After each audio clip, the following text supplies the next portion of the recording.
everyone, Meg Atterbury here from Fox in the Forest, and today I'm going to talk to you about the amazingly beautiful Gore Lake hike. In particular, I'm going to focus a lot of my time talking about backpacking to Gore Lake. Stay tuned because in this video, I'm going to give you some secret tips as well as amazing views that you can check out when you visit Gore Lake. So if you like this video, please take the subscribe button on a backpacking trip with you, but don't pack any food. And when they ask where the food is, tell them that you're fasting. A little bit about me. I have lived in Colorado for over 15 years. I live up in the mountains and I blog over at foxintheforest.net where I talk about amazing outdoor adventures in Colorado, the American Southwest, and Lake Tahoe. The photos you're about to see today have been taken by me. I've been up to Gore Lake several times, so you're going to see pictures from different times of the year, but most of it is between early July and the end of August. So before we dive in, I want to talk about one thing, and that is the spirit of the Gores. There's not a lot of information about the Gore Range online or out there in the world, and that is actually really intentional. The Gore Range is a place where a lot of people come to test their skills, and they don't want to have a lot of information going into it. So there is an intentional lack of information out there so people can come and enjoy it and just experience it for themselves. I'll be honest with you, the ticket to entry in the Gore Range is really quite high. What I mean by that is that all of the hikes here are challenging. Extremely steep trails are common, including going over 1,000 foot per mile for many miles at a time. And a lot of the trails aren't super well maintained, and the routes can be a bit challenging to follow. But Gore Lake is an amazing introduction to the area. I'm sharing this video with you so that you can get your big toe wet in this amazing mountain range, but I'm keeping things intentionally a little vague so you still have that sense of incredible discovery. The best way to get out and really explore this place is to pick up a Nat Geo map, see the show notes down below for a link, and get out there and see it for yourself. So that is the spirit of the Gores. I have done every single named trail in the Gore Range, many of them multiple times. I have climbed many peaks here, and I have done several cross-country routes, meaning routes that don't have any trail at all, where you're just kind of going and figuring it out.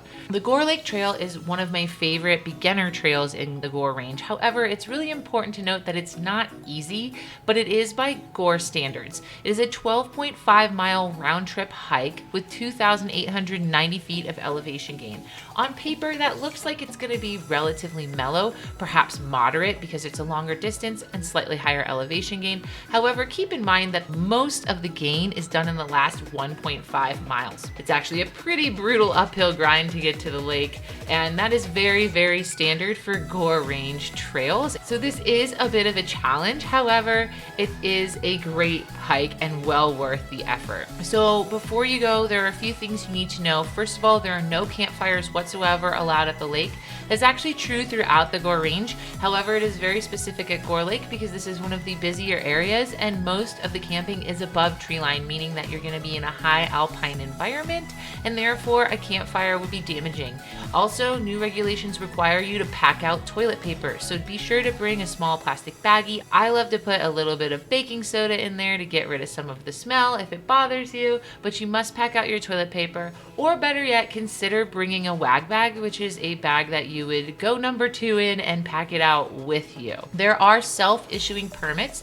These are going to be available a little bit in on the trail when you get to the wilderness boundary. They don't cost anything. They're just self-issuing, and the reason behind this is because the Forest Service really wants to get an understanding of how many people are back there so that they can allocate appropriate resources to maintaining this area. So please, please, please fill it out. Now, you're gonna start your hike from the Gore Creek trailhead.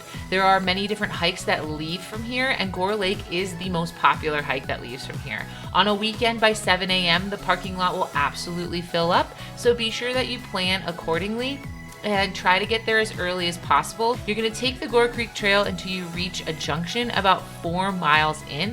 It has 2 marked graves on the left-hand side. Now, that is maybe a little spooky for some people, but it is a very obvious landmarker that is going to tell you that you need to turn to go up to Gore Lake from here. This is also a really great place to stop. There's a lovely creek nearby. And right next to it, there's a lovely shaded spot with a few logs where you can sit down and have a nice snack and a rest before you start the final grind. After the junction, you're going to go up a steep, rocky trail for what seems like forever until you finally reach a high alpine valley. And this alpine valley is really, really lush and beautiful. Early in the season, it can be a bit soggy, so be sure you're paying attention to where you're walking. And from there, you'll make your final push up to Gore Lake. Now, the best backpacking sites at Gore Lake are going to be right when you pop up on the left-hand side or the southeastern side of the lake. That is where the flattest ground is, and the flattest ground that is going to be 200 feet from the water, which is a requirement for camping at any lake, regardless of where you are. You're gonna be above 12,000 feet, so expect to be mostly above tree line. There are a few scattered pine trees, but there's really not a ton going on here. So you wanna make sure that you pay attention to the weather and you pack appropriate clothing, because when those monsoon thunderstorms roll in, as they tend to do almost every day here in the summer, and they will make things quite cold, so be sure you're prepared. Also, some cool things to do once you're up here. If you circumnavigate the lake along the northern shore and you head and curl around to the back end, you'll see a grassy slope. You can actually climb up this grassy slope and get a stunning view of Gore Lake and the surrounding peaks. It is absolutely beautiful. Another awesome option, if you don't want to huff it up a big hill, is heading up on that northeastern side of the lake as well. Not quite as steep, but once you gain that gentle ridgeline, you'll be looking over at another amazing view as well. It is the perfect place to watch the sunset. I've done it here a few times, and it's one of my favorite spots in Colorado. When is the best time to hike to Gore Lake? Well, the answer might be a little bit surprising. One little known secret, unless you've been to this area, is that the Gore Range holds snow really late into the season. I don't know what it is. It really doesn't matter how much snow we've gotten, but it typically is not snow-free enough for camping until about the second week in July. As you can tell from a lot of the photos you've seen today, I have some pictures here from an early July trip. This is right around the 4th of July, and it was actually quite difficult to find any place to camp that didn't have snow on the ground. So the best seasons to go are going to be from mid-July through September up to Gore Lake. End of September can get quite cold, so be sure you're paying attention. However, the week after Labor Day can also be a really great time to be up here. It tends to be a bit more quiet, a little more subdued, and a lot less people. Obviously, July into early August is that gorgeous wildflower season, which is a must-do anywhere in Colorado, and this is one of the best backpacking routes in the state, so if you want to plan it out with the wildflowers, that's certainly an amazing time to come up to Gore Lake as well.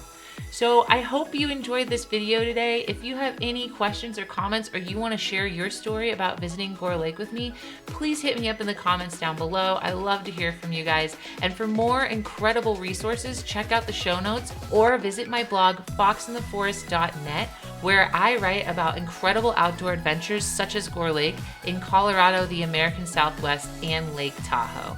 All right, happy hiking!